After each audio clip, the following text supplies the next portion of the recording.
El tema de hoy tiene que ver con estar en un lugar incorrecto en un momento incorrecto. ¿Ustedes han visto personas que han estado en un lugar incorrecto en el momento incorrecto? ¿Han escuchado algún tipo de testimonio? Quizás la mayoría de ustedes, la mayoría, no se han visto expuestos a esto, pero en nuestros barrios, en los lugares muy marginados, tú estar en una esquina, aunque no estés haciendo nada, estar en una esquina sin una justificación, en un momento que están haciendo redada, no hay manera alguna de tú poder explicar. Todo porque estuviste en el lugar incorrecto, en el momento incorrecto. Hay una historia que incluso Hollywood hizo una película que tiene que ver con un boxeador, Huracán Carter. No sé quiénes de ustedes han visto esa película, es de los años 90, creo, cuando fue estrenada esa película. Trata la historia de un boxeador y es verídica, que duró 20 años en prisión de forma injusta. 20 años en prisión de forma injusta porque este hombre, este boxeador con un gran futuro, la película es personificada por Denzel Washington. Este hombre estaba conduciendo un vehículo en el cual, o mejor dicho, un vehículo similar a un vehículo en el cual habían unas personas que habían asesinado a 3 individuos. Era una persona de color conduciendo un vehículo blanco. Entonces, en ese momento, este boxeador con un futuro brillante, llamado Carter, Huracán Carter le decían, estaba conduciendo su vehículo blanco, siendo él también de color, en un lugar por donde estaba el sospechoso, o se esperaba que pudiera estar sospechoso.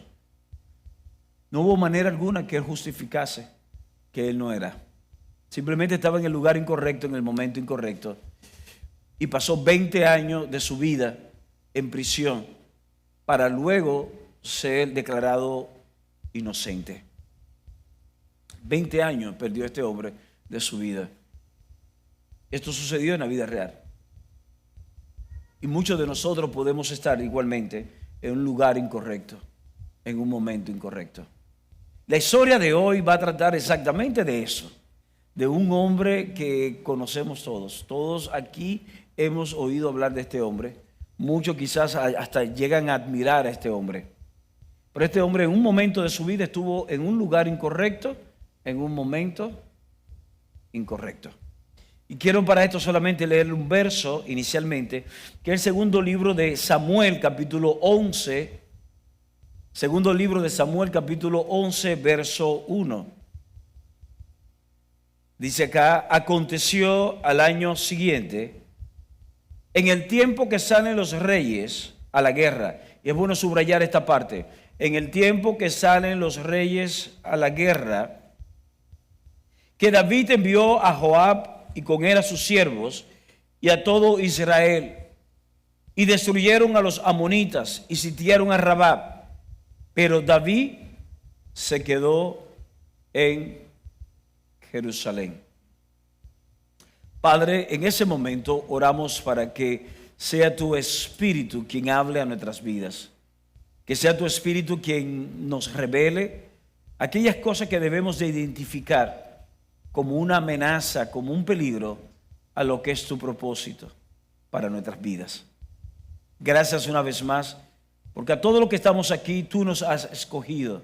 Nos has escogido para no solo ser bendecido por ti, sino que nos has escogido para que de alguna manera podamos glorificar tu nombre. En el nombre de Jesús. Amén. Y hoy vamos a estar hablando de la historia de David. No voy a leer el capítulo completo, solamente quise leerle este verso y voy a estar entonces haciendo un relato breve de lo que sucedió en todo el capítulo 11 del segundo libro de Samuel. Este segundo libro de Samuel registra ese momento en que David se colocó en un lugar incorrecto en un momento incorrecto. Y lo primero que quiero resaltar, y por eso quiero hablar de pasividad con relación a David, era que en ese año, en la primavera, Porque eso fue cuando dice en el tiempo de que se va a la guerra, es porque al final de la primavera, de la cosecha, donde había abundancia, los ejércitos salían a la guerra. Todos los hombres de batalla salían a la guerra porque salían con provisión, salían renovados en sus fuerzas, y los reyes acostumbraban, o era de rigor, que los reyes estuvieran al frente en el campo de batalla. Vuelvo y utilizo el paralelo de aquellos que hemos visto películas, de películas medievales, ¿verdad? Yo sé que ustedes no ven series raras como Vikingos ni nada de eso. Ustedes son muy espirituales. Yo, ¿verdad? Yo sí vi series como esas. Ustedes se darán cuenta en esos tipos de series que el líder, el rey o el líder principal, siempre va al frente en la batalla. En ese momento donde los reyes acostumbran ir a la batalla, David se quedó en Jerusalén. David se quedó. Simplemente decidió no ir. Decidió adoptar una posición pasiva. Él tenía que estar en la batalla, él tenía que estar en el frente liderando a todo su pueblo, liderando a todos los hombres, inspirándole, modelándole a ellos lo que es un hombre, lo que es un guerrero. Pero él decidió adoptar una posición pasiva y quedarse en Jerusalén. Los versos más adelante registran de cómo entonces en una tarde de esa cualquiera, dice que en un día cualquiera, David sube al techo del palacio o quizás saliendo de su habitación. No describe exactamente, pero David se expone y se coloca en un lugar, en lugar de estar en la batalla, como estaba en una posición pasiva, no tenía nada que hacer, sube a la terraza y comienza a mirar por todos los lados. A estar mirando por todos los lados, él logra ver en una propiedad cercana, desde el lugar donde él estaba, un lugar alto, logra ver una propiedad cercana a la esposa de uno de sus generales, mientras ella o se estaba bañando o ella estaba en un momento de aparente desnudez. Recuerden que estamos hablando de estar en el lugar incorrecto, en el momento incorrecto. El David estar ahí, el no estar en la batalla, lo expuso a él a ese momento, ¿verdad? El tema de la historia es esta. David la ve, David la codicia, como él es rey y entiende dentro de su cabeza que como rey puede tener posesión de todo, incluyendo la esposa de uno de sus generales, la manda a buscar. Ella indefensa, vulnerable por cuanto es el rey, tiene que ceder a las pretensiones de David. David se acuesta con esa mujer. Y una vez David se acuesta con esa mujer, esta mujer queda encinta. Recuerden eso. Los pueblos cuando iban a la batalla duraban meses.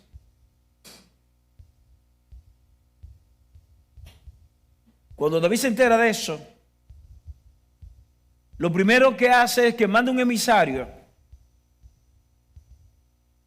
y a uno de los otros generales le dice: miren, a fulano, a Urias, que es un capitán, colócamelo al frente para que la primera lanza, la primera flecha sea él y lo mate, y así yo voy a quedar limpio, porque no se va a dar cuenta de lo que yo hice con su mujer. El tema es que el tipo salió ileso de la batalla. Él llega lo manda a buscar David, y cuando David lo manda a buscar le dice: mira, yo sé que tú has peleado mucho, vete a descansar para tu casa, porque sabemos lo que David quería. David quería que fuera a su casa a descansar, estuviese en intimidad con su mujer, para que entonces el hijo, producto del pecado de David, se le pegase al esposo. Y también ahí no iba a haber prueba de ADN ni nada de eso, no hay llamadita ni nada. Así que David sabía que estaba libre, para el colmo. El tipo era tan leal, era tan fiel, que dice: pero ¿cómo yo puedo ir a dormir en mi casa cuando el resto del pueblo está batallando? No, yo me voy a quedar aquí en el palacio.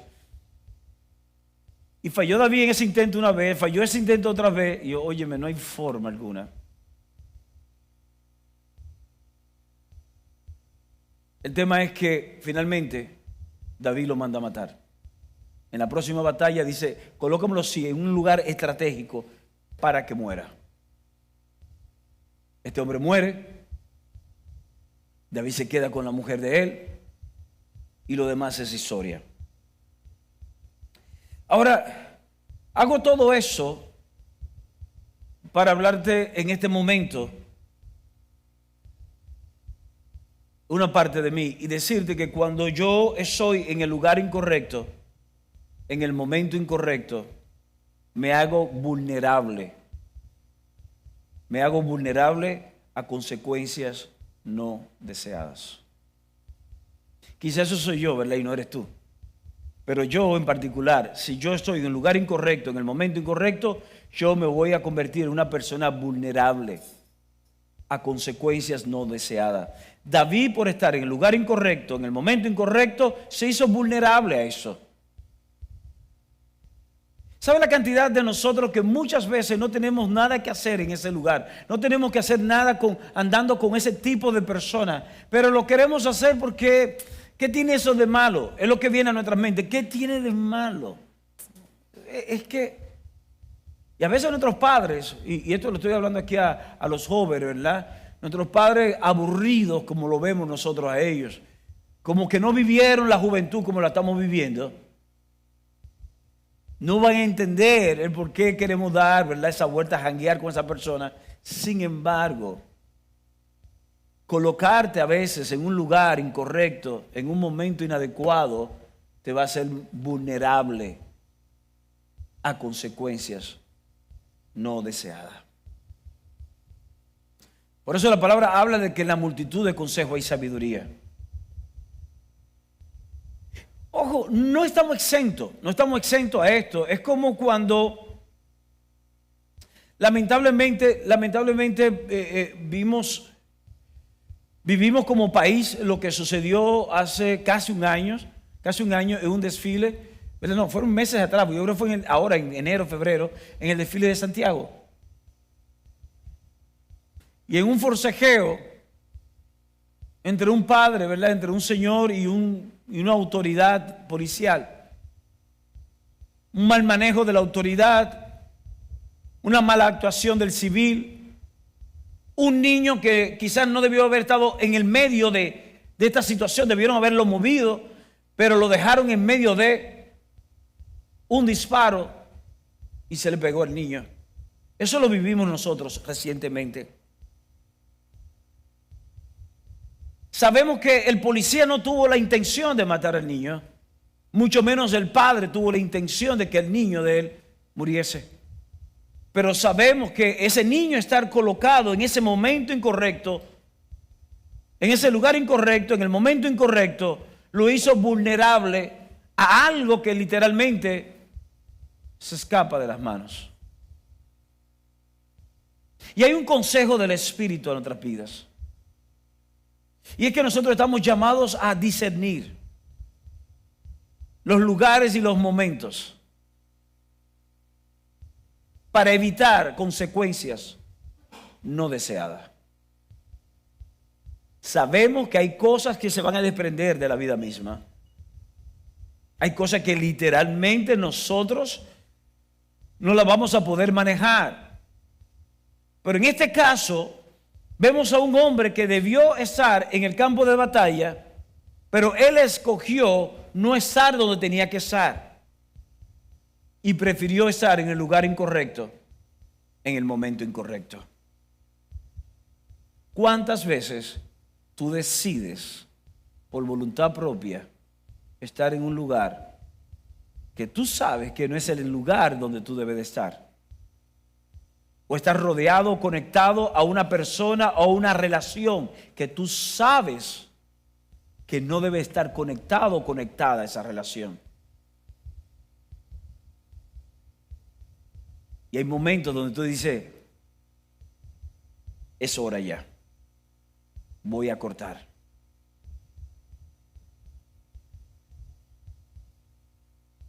Tristemente manejé la historia. Digo tristemente porque son de esas historias que no terminan bien. Tristemente manejé la historia de una persona que estaba en una relación inadecuada. Vamos a ponerle título. Estaba en un adulterio, cometiendo adulterio. Tenía prácticamente una familia paralela. Y el día que ese hombre, esto no ocurrió acá, ocurrió en Estados Unidos, y es una persona que indirectamente conocemos, porque conocemos al hijo de la víctima. Y este hombre, cuando decide cortar esa relación, se expone, pudo haberla cortado y ya, pero él quiso cortarla yendo al lugar donde la otra persona. Y en el momento donde él corta la relación con esa otra persona y da la espalda, esa mujer que no quería ser dejada, se sintió quizás usada, quizás se sintió abandonada, cuando este hombre da la espalda, ella tenía un revólver, le dio un tiro en la cabeza y este hombre muere, dejando en orfandad a sus hijos, de los cuales nosotros, tanto la pastora y yo, conocemos a uno de ellos. ¿De qué estoy hablando acá? No basta con lo que nosotros podamos discernir lugar, sino también momento. Dirán, pero ¿dónde yo aprendo esto? Dime, ¿dónde, Javier? Dime, dame una escuela. No, no hay ninguna escuela donde podamos aprender esto. Esto se puede ejercitar. ¿Cómo? Desarrollando una comunión, una intimidad con Dios. Hay una voz no audible que va a hablar a tu espíritu, que va a alertarte. Van a haber negocios que se pueden caer, puertas que se van a cerrar, y no es más que el Espíritu Santo de Dios obrando a tu favor. Ahora vuelvo y reitero, cuando yo estoy, y creo que tú también, en el lugar incorrecto, en el momento incorrecto, nos hacemos vulnerables a las consecuencias no deseadas. Ahora vamos a volver para atrás, vamos a volver nuevamente a la historia de hoy, que es David. En este capítulo nos habla de que cuando David se da cuenta que esa mujer queda encinta, David no se arrepiente de haber hecho eso. David lo que hace es que trata de cubrir. Dice David, bueno, yo lo que voy a hacer es esto, como no hay laboratorio clínico, voy a mandar a buscar al esposo, él se acuesta con ella, le pegamos el muchacho a él y listo. Trató de cubrir lo que había hecho. Como no le funciona por la fidelidad y lealtad de él, dijo, bueno, ok, plan B, en el campo de batalla, digo que lo pongan en el lugar exacto para que el primer tiro, o primer flechazo en ese caso, se le pegue a él. Es decir, que no solamente David cometió adulterio, David también cometió homicidio. Un pecado lo fue llevando a otro pecado. Es como la mentira. Cuando tú y yo mentimos, yo sé que ustedes no mienten tampoco, yo soy el único que ha mentido aquí.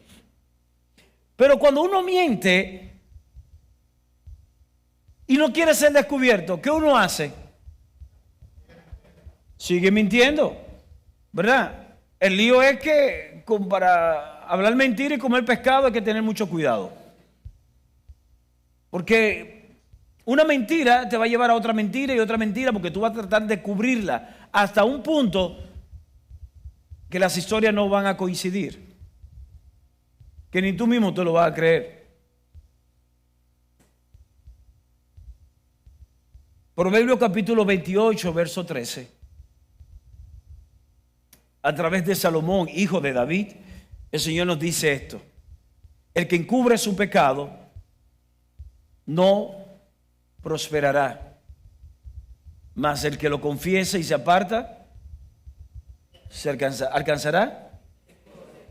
Y esto nos lleva a nosotros a entender algo. Esta parte de que el que encubre sus pecados no prosperará, nos lleva a entender algo. ¿Y qué es? Que es más fácil, óyeme bien, es más fácil tú y yo tratar de cubrir nuestras faltas que admitir que fallamos y reencauzar nuestras vidas. Es más fácil para ti y para mí cubrir nuestras faltas que admitir, óyeme, lo hice mal, me arrepiento y vamos a reencauzar esto. No, es más fácil tratar de cubrir nuestros pecados que admitir que fallamos y reencauzar nuestras vidas. Pero yo quiero que eso que yo acabo de leer hace un momento atrás, Proverbios 28:13, sea algo que esté dentro de ti, sea un consejo sabio que se desprende de Dios para tu vida. No lo veas religioso, véalo de esta manera. Si tú y yo encubrimos nuestros pecados, si tú y yo encubrimos nuestras faltas, no vamos a prosperar. Pero hay una promesa, y la promesa es esta: que si tú y yo estamos dispuestos a admitir, confesar y apartarnos, vamos a alcanzar misericordia.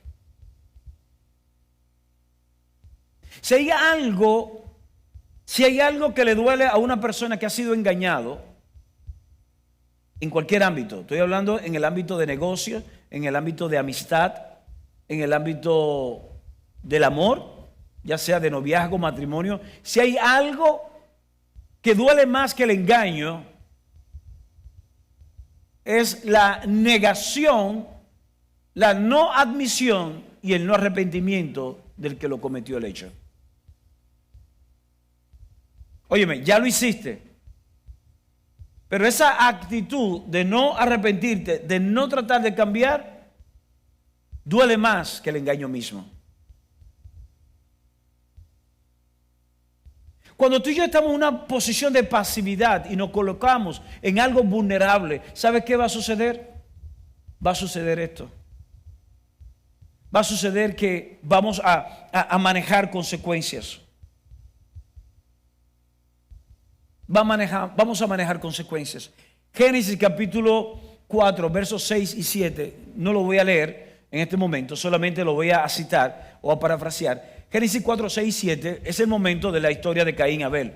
Muchos han oído esta historia también. ¿Qué dice esa historia? Cuando Caín y Abel presentan a Dios sus ofrendas, dice que a Dios le agradó la ofrenda de Abel, pero no la de Caín. La ofrenda de Caín no fue algo agradable, no fue lo mejor. Caín, como quien dice, cogió la sobra de lo que había, cuando Abel sacó lo mejor. Y dice que cuando Caín vio que Dios le agradó más a la ofrenda de Abel que la de él, dice que se molestó, hubo amargura en su corazón y Dios lo chanceó. Sí, porque Dios chancea a uno. A mí me ha chanceado mucho. Yo creo que a ti también te ha chanceado Dios. Dios lo chanceó, le dijo: óyeme bien, Caín, no hay problema. Mira, si tú bien hicieres, si tú hicieras lo correcto, también me va a agradar. Le dio la oportunidad de recapitular. Es como esos exámenes en el colegio que te dan de compensación. Tú mandas la materia para junio o para julio, ¿verdad? O para julio es que se manda. La manda para más adelante y te dan otro examen para que tú puedas. Pero dice la Escritura que a Caín no le importó que Dios lo chanceó, sino por el contrario, hizo algo peor. Mató a su hermano. Porque era más fácil para él matar aquello que revelaba que él estaba mal. Y es por eso que hay personas que cuando están con una persona al lado, sea quien sea esposo, sea novio, sea amigo, sea padre, sea líder espiritual, sea quien sea, pero si esa persona, cada vez que tú estás con esa persona, su forma de ser te recuerda lo mal que tú estás, llega un momento que tú decides no estar con esa persona. No porque esa persona sea mala, sino porque te recuerda que tú estás mal. Porque es más fácil cubrir lo incorrecto que tratar de admitir que está incorrecto y retomar tu vida.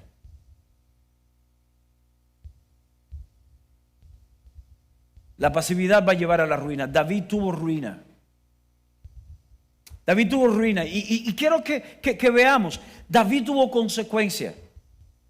Porque ciertamente el tipo murió y David se quedó con la mujer. Podemos haber dicho: oye, pero mira, el tipo se burló del sistema, ¿verdad? Pero David no se burló del sistema, sino que las consecuencias negativas son el fruto que no podremos evitar de nuestra pasividad. Las consecuencias negativas son el fruto que no podremos evitar de nuestra pasividad. Si tú eres una mujer pasiva, eres una mujer que no asume tu rol, eres una mujer que no asume tu rol de esposa, de madre, o donde quiera que Dios te ha establecido y no asumes su rol, yo quiero que tú sepas que tú vas a tener que experimentar consecuencias, ya sea porque el hombre te abandona o porque los hijos se rebelan, o ya sea porque tu puesto en el empleo donde tú estás alguien lo ocupa, o porque tu empresa va a quebrar, simplemente porque adoptaste una posición pasiva ante lo que tú tenías que hacer. Fíjate que te mencioné espiritual, te mencioné matrimonial, te mencioné tu maternidad, en todas las esferas. Igualmente a los hombres le estoy hablando aquí. El hombre que es pasivo no se queje en el día de mañana porque la mujer se jarte y lo abandone.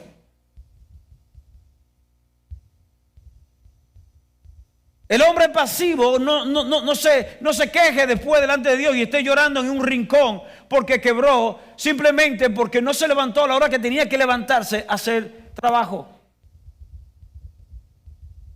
Yo conozco una persona muy cercana a mí, que desde un puesto gerencial, alta gerencia en una de las empresas más grandes de acá, por una razón, una curva de la vida, tocó fondo. Y esa persona que era de alta gerencia, luego tenía que vender carne en una cajita, tocando puertas a esos sitios de comida rápida, o mejor dicho, donde venden platos del día, vendiendo carne por libra. Porque esta persona tenía el compromiso de mantener su familia. Y él no se podía sentar a esperar que Dios lo bendijera porque Dios tiene una promesa sobre él. No, este hombre sabía que tenía que mantener a su mujer, tenía que mantener a sus hijos, tenía que mantener ciertas cosas. Por tanto, tenía que trabajar, no podía ser pasivo. No le importó pasar de una alta gerencia, de tener un buen vehículo, de tener tantas cosas, a simplemente andar sudoroso con olor a conejo y olor a otras carnes, a sangre de carne, ¿verdad? Que se derramaba a veces de las cajas que vendía, porque tenía un compromiso, tenía una responsabilidad. O sea, a mí no me venga un hombre diciendo, es que no consigo empleo. Óyeme, tú tienes vehículo, a Uber.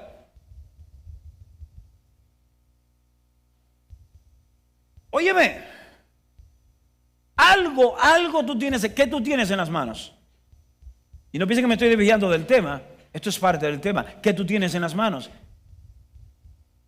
Moisés lo que tenía una vara, y esa vara fue suficiente para Dios mostrar su poder a través de esa vara. Pero las consecuencias negativas son el fruto que no podremos evitar de nuestra pasividad. ¿Qué sucedió con David? En el capítulo 12, y voy a leer rapidito esto, verso 10, dice un profeta llamado Natán que enfrenta a David, confronta a David con este pecado, y cuando David se ve confrontado, el profeta le dice esto: por lo cual ahora no se apartará jamás de tu casa la espada, por cuanto me menospreciaste y tomaste la mujer de Urías, Eteo, para que fuese tu mujer. Eso es Dios hablándole a David a través del profeta. Así ha dicho el Señor, así ha dicho Jehová: he aquí yo haré levantar el mar sobre ti de tu misma casa, y tomaré tus mujeres delante de tus ojos, y las daré a tu prójimo, el cual yacerá con tus mujeres a la vista del sol. Porque tú lo hiciste en secreto, mas yo haré eso delante de todo Israel y a pleno sol. Entonces dijo David a Natán: pequé contra Jehová. Y Natán dijo a David: también Jehová ha remitido tu pecado, no morirás. Mas por cuanto ese asunto hiciste blasfemar a los enemigos de Jehová, el hijo que te ha nacido ciertamente morirá. Como he dicho, no tenemos tiempo para leer todos los pasajes que nos van a relatar lo que sucede con la vida de David, con las consecuencias de lo que hizo David. Pero sí voy a mencionarte algunas de las cositas, ¿verdad? Por ejemplo, en el Salmo 32 dice, y no lo leamos, el Salmo 32 es un relato donde David habla de cómo su vida, desde el momento que cometió lo que cometió hasta el momento en que se arrepiente, dice que su vida se secó. Dice que su verdor se convirtió en sequedad de verano. Sus huesos gemían cada día. Yo no sé a quiénes de acá se han levantado en la mañana y como que los huesos le duelen, gimen, no te responden. Yo no sé quiénes de ustedes han visto personas que literalmente cuando llegan a un lugar irradian con su presencia. De buena a primera, algo sucede en la vida de esa persona y tú le ves y tú dices, ¿qué le pasó a fulano? Es como que se le fue el brillo. ¿Han oído esta expresión? Es como que se apagó. No es el mismo, no es la misma. Algo sucedió con él, algo sucedió con ella. Lastimosamente conozco tanto hombres como mujeres que en un momento determinado, mientras servían al Señor, mientras estaban conectados con el Señor, ustedes le veían eso radiante, su mirada, su forma de hablar, su forma de caminar, todo. Era como la misma presencia de Dios. De buena primera, rompen, agrietan su relación con Dios y ustedes los ven. Y ustedes lo ven como una sombra delante de ellos. David en el Salmo 32 dice, mi verdor se convirtió en sequedad de verano. Pero más adelante, en el capítulo 13, en el capítulo 12 viene esto, ¿verdad? Esta palabra de Dios sobre David. Capítulo 13, y les recomiendo que lo puedan leer en su casa. A los que les gustan, ¿verdad?, profundizar un poco. Habla de una historia triste en la vida de David. Dice que la espada no se iba a apartar nunca de su casa. ¿Sabe qué sucedió? David tuvo varias mujeres. Y tuvo hijos con diferentes mujeres. Particularmente con esta mujer, Betsabé, tuvo 2 hijos. Tuvo a Tamar y tuvo a Salomón. A Absalón.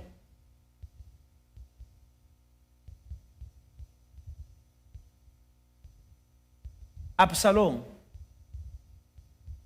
y Tamar, perdón, no eran hijos de Betsabé, Betsabé era Salomón.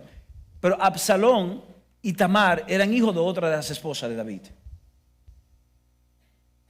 ¿Sabe qué sucedió en el capítulo 13? Otro de los hijos de David se enamoró de su media hermana. Sí. Uno llamado Amón se enamora de su media hermana, es decir, de su hermana de padre, que era hermana de padre y madre de Absalón. Y de alguna manera busca la forma, manipulando situaciones de que estaba enfermo, que esto, que aquello, y que ella fuera a atenderlo, para él abusar de ella. ¿Ya comienzan a ver consecuencias? David abrió en lo espiritual una puerta de maldición sobre su familia. Hombres, quiero hablarle a ustedes. Ustedes tienen la llave en sus manos de la bendición y de la maldición sobre su familia. Mujeres, también le digo lo mismo a ustedes. Cuidado cuál puerta tú abres con tus acciones. David abrió una puerta de maldición. Lo primero que ocurre es un incesto en medio de la familia. 2 medio hermanos, un medio hermano abusa de su media hermana. Pero Absalón, que era hermano de padre y madre de Tamar, le dijo a ella, manita, mira, yo me imagino, ¿verdad? Si fuera dominicano, manita, tranquila, que esa vuelta se la hacemos a él. Es un Absalón dominicano, ¿verdad? 2.0. Tranquila, que le hacemos su vuelta. Absalón se quedó tranquilo 2 años, como que nada había pasado. Él no hablaba con Amón, pero como que nada había pasado. Y tranquilito, 2 años después, hace un banquete y manda a invitar a todos sus hermanos, a todos los hijos de David. Pero él tenía una intención. Y le dice a su siervo, cuando yo le dé la señal, maten a mi hermano Amón. El tipo se iba a vengar de su hermano, pero estaba esperando su tiempo como que nada había pasado. Y literalmente Absalón mata a su hermano. Los demás hermanos salen despavoridos. Esto produce un exilio de 4 años de Absalón porque mató a su hermano. David se entristece porque ese era el niño lindo de David. De alguna manera David lo manda a buscar, David lo perdona. Pero Absalón es perdonado por David, pero no restaurado. ¿Qué hace Absalón? Se levanta contra su padre, levanta un ejército, se rebela contra su padre para quitarle el reino a su papá. Seguimos con consecuencias. Al final de todo esto, Absalón también muere. Vemos cómo la espada no se apartó. Recuerden que la palabra dice que la maldición sobre David era que las mujeres de David se le iban a dar a otros y que todo el mundo lo iba a saber. ¿Sabe lo que hizo Absalón cuando se rebeló contra su padre? Fue a palacio, porque por un momento Absalón entra al palacio y toma posesión. Todas las mujeres que eran de su papá, Absalón públicamente, para avergonzar a su padre, estuvo con ella. Eso está ahí en la Escritura. Yo sé que eso es como fuerte esto, pero está ahí en la Escritura, ¿verdad? Y uno diría, pero eso es inhumano, eso es ficción. No, no es ficción, es lo que te puede pasar a ti o a mí. Quizás no en este ámbito, pero quizás en otro ámbito, cuando tú y yo pasivamente abrimos puertas. Cuando abrimos puertas.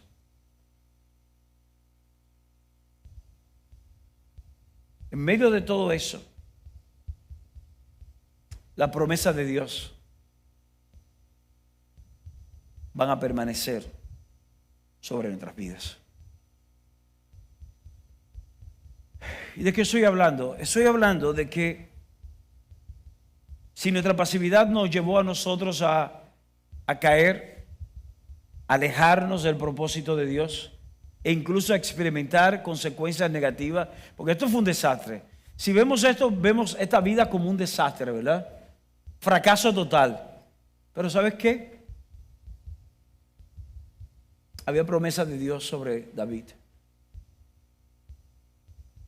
El segundo libro de Crónicas, capítulo 21:7, habla de un pacto eterno que Dios hizo con David y con su casa, es decir, con todos sus descendientes. Es la razón por la cual Pablo le escribe a Timoteo en una de sus cartas, en la segunda carta de Timoteo, capítulo 2, Pablo dice que aunque seamos infieles, Dios permanece fiel porque no puede negarse a sí mismo. Hay promesas que Dios ha establecido sobre tu vida, hay promesas que Dios ha establecido sobre mi vida. Y por torpe que yo he sido o por torpe que tú seas, esa promesa debe cumplirse. Ciertamente, podemos manejar consecuencias de nuestras acciones incorrectas, pero aún por encima de esa consecuencia, las promesas de Dios se van a cumplir en tu vida. Se van a cumplir o en tu generación siguiente. Porque Dios es fiel. Dios es fiel. Y yo quiero que entendamos esto. Dios es fiel. Dios es fiel. Dios se ama. Dios me ama. Dios ha colocado un propósito en ti y en mí. Por eso, de la manera en que Dios le dice a Jacob, dice, no te voy a abandonar hasta que no acabe contigo. Así Dios no te va a abandonar hasta que no acabe contigo, hasta que no acabe con el propósito que Él tiene en tu vida. Y va a haber personas aquí que quizás no vean el propósito cumplido, pero lo verán sus hijos. Había una promesa de Dios sobre la vida de José. José no la vio literalmente, pero sus huesos entraron a la tierra prometida.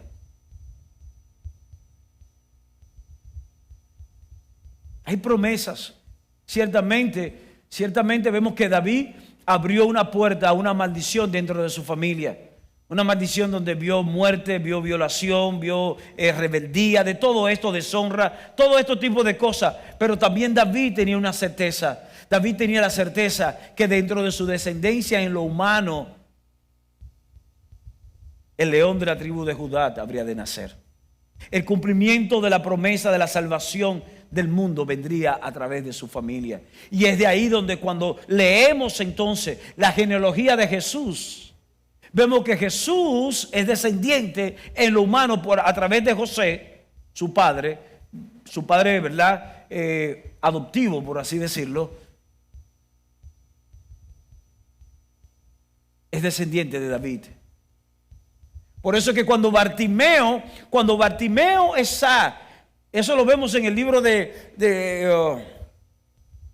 creo que Marcos capítulo 10, cuando Bartimeo está en el camino, ¿cómo él clama? Jesús, hijo de David, ten misericordia de mí. Bartimeo sabía que de la descendencia de David vendría el Salvador, vendría aquel que podía transformar la realidad que estaba viviendo. Porque había una promesa. Había una promesa sobre David, que a pesar de la torpeza, a pesar de la carnalidad, a pesar de los errores de David, esa promesa se iba a cumplir. Hay una promesa de Dios sobre tu vida. Hay una promesa de Dios sobre tu familia. Y quiero invitarte a que no esperemos manejar consecuencias que nos produzcan dolor para reencauzarnos y comenzar a caminar en la dirección a la cual el Espíritu nos está llamando. No estoy hablando de un asunto religioso, no estoy hablando de que tenemos que decir aleluya, gloria a Dios cada 5 minutos para estar conectados. No estamos hablando de eso. Estamos hablando de que podamos estar conectados con el Padre, con el corazón del Padre. Ayer yo estaba conversando con alguien, una reunión que tuve de trabajo por Zoom, y le decía yo a esa persona, ¿sabes qué? La gente no tiene problema alguno con Dios. La gente tiene problemas con la iglesia, con la religiosidad. Esta mañana cuando veníamos, la pastora y yo estábamos en el interior para poder estar aquí a las 9:30. Cuando llegamos, salimos desde las 7 de la mañana del lugar donde estábamos. Y cuando veníamos de camino, nos paran en un lugar, había un retén, había unos militares. Y el saludo de los militares fue bendiciendo nuestras vidas. Y cuando nos vamos nos dice Dios le bendiga. Dios le bendiga fue que nos dijo. Dios le bendiga, algo así. Pero en la recepción del lugar donde estábamos, cuando íbamos a salir, también bendijeron nuestras vidas. Cuando pasamos por uno de los peajes, nos bendicen también. Y yo le decía a ella, mi amor, este es un pueblo que no tiene problema con Dios. El problema somos nosotros, la iglesia, que reflejamos un Dios no real, un Dios religioso. Ponte esto, no te ponga esto, a aquello, a esto. Y la gente dice, yo no quiero eso. Pero cuando tú y yo decidimos encauzar nuestras vidas, vamos a permitir reflejar el amor de Dios a través de nosotros mismos. Cada persona tiene el poder para bendecir o maldecir su generación. Es cierto. Y quiero invitar por favor a la persona que me acompaña aquí arriba, Albert. Y es cierto que dentro de las consecuencias era que el bebé, producto de la relación de David con esta mujer, el bebé iba a morir. Dice, el bebé va a morir. Es cierto.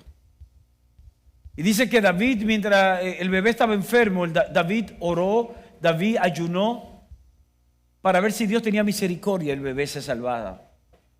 El bebé murió. El bebé producto de esa relación. Pero Dios restituyó el corazón de David. Y a través de él y esta mujer es que nace entonces Salomón. Sí. Salomón es aquel que se le permitió construir incluso el templo de Dios. De ahí es que viene el templo de Salomón. Nadie ha escuchado el templo de David. Escuchamos el tabernáculo, pero el templo, quien lo construye es Salomón, porque Dios le dice a David, tú no vas a construirme casa, porque tú has derramado demasiado sangre, pero la va a construir tu hijo, Salomón.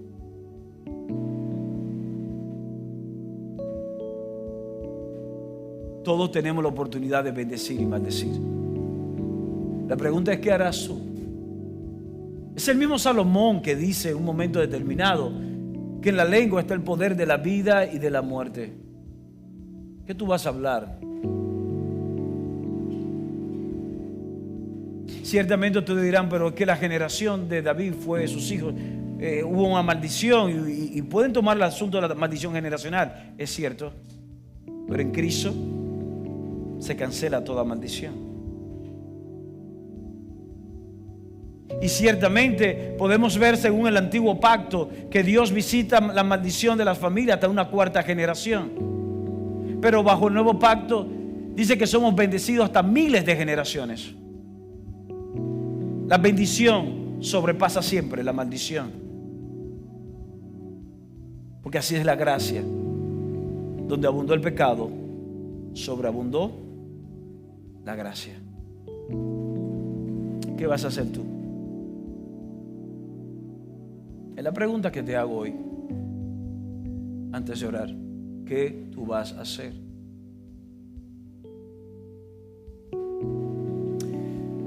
¿Vas a seguir siendo pasivo? ¿A ser pasiva? ¿O vas a tomar acción sobre las cosas que tú sabes que tienes que hacer como persona? A los jóvenes que están aquí presentes, les voy a hacer esta pregunta. ¿Qué tú vas a hacer? ¿Qué tú vas a hacer con tu vida, con tu juventud? ¿Vas a ser pasivo? ¿Te va a dejar alienar del sistema y ser uno más? Y por donde va la corriente, por ahí te vas. ¿O tú vas a decidir pararte radicalmente y no ser uno más de la estadística? Nadar, como dicen, contracorriente y cumplir el propósito que Dios estableció sobre tu vida. Hacer las cosas que tú sabes que te van a llevar a lograr hacerlo. Si tienes que levantarte más temprano, levantarte más temprano. Si tienes que sacar 1 hora o 2 horas de manera intencional durante todo tu día para dedicárselo a algo, para perfeccionarte, para salir del montón, tienes que hacerlo. Tienes que hacerlo. Ah, no, porque si es de Dios, es de Dios. Eso viene. Eso no va a venir. Porque cuando venga y te encuentres pasivo o pasiva, te va a pasar de largo la oportunidad. ¿Qué vas a hacer?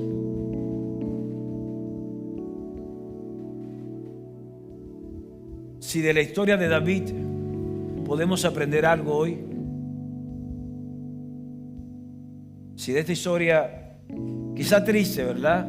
Este episodio oscuro de la vida de David que hemos visto hoy, ese hombre que siempre lo pensamos como el salmista, el que mató a Goliat, el gigante, aquel que tenía el corazón cuyo corazón era conforme al de Dios, tenía momentos oscuros de su vida y este es un episodio oscuro de su vida. Pero si algo podemos sacar de esto, es que cuando David fue confrontado por este profeta, David se arrepintió. David reconoció que había hecho mal. Y David encauzó su vida. El Salmo 51 es un relato de lo que hizo David después que fue confrontado. Solo una cosa tú tienes que hacer. Solo una cosa yo tengo que hacer. Y es procurar saber qué Dios quiere de ti. ¿Qué Dios quiere de ti? Como hombre, como mujer, como esposo, como esposa. ¿Qué Dios quiere de ti como joven, como padre soltero, como madre soltera? ¿Qué Dios quiere de ti? Solamente eso tienes tú que saber. ¿Qué Dios quiere de ti? ¿Y sabes qué? Comenzar a actuar en esa dirección. Comenzar a actuar en esa dirección. Dios lo hará. ¿Te vas a caer? Sí. ¿Va a haber momentos donde vas a fallar? Sí, vas a fallar. ¿Va a haber momentos en tu vida donde vas a querer tirar la toalla y decir yo no doy para esto? Sí, van a venir esos momentos. Pero quiero decirte esto. Si tú dispones tu corazón en caminar en la dirección de Dios, Dios promete estar contigo donde quiera que vayas. Solo esfuérzate. Solo sé valiente. No temas. No desmayes. Porque el Señor tu Dios estará contigo donde quiera que vayas. Padre, te damos gracias en ese momento, una vez más por el amor tuyo.